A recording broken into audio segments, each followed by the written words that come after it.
Ano po yung mga pediatric error of refraction? Katulad ba ito ng error of refraction sa mga adult na katulad natin? Yes, pare-pareho. We have nearsighted. Yan yung myopia. O myopia.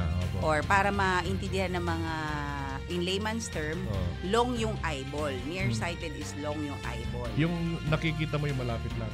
Yes, medyo malabo na sa, sa malayo. Tapos yung pangalawa po, or hyperopia, yung mga farsighted. So, nakikita nila yung far, pero malabo yung near. Tapos yung pangatlo is astigmatism. Yes, Kaya nagkakaroon ng astigmatism dahil cylindrical yung shape ng eyeball natin or parang football in shape. Kaya nagkakaroon ng astigmatism.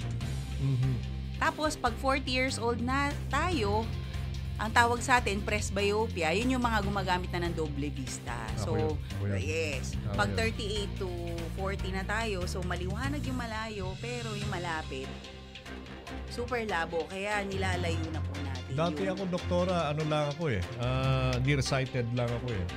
Pero ngayon, nagdo-doble vista. Minsan yung malapit, hindi ko na rin mabasa.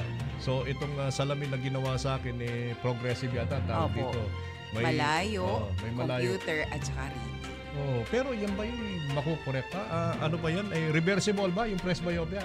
Hindi. Hindi na. Opo. Pero pwedeng i-correct? With the salamin. Kaya yung mga ibang nanay, balik tayo sa bata, yung mga ibang nanay, akala nila pag nagsalamin yung anak nila, lalong lalabo. Hindi po.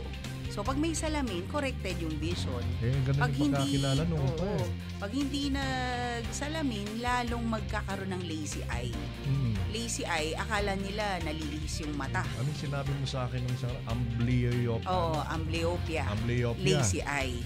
Kahit may salamin, hindi na niya makokorek ang vision kasi in-ignore na ng brain mo. So, malala na yun. So, bago mangyari yun, kailangan dapat meron ng every year nagpapacheck ka sa inyong optometrist.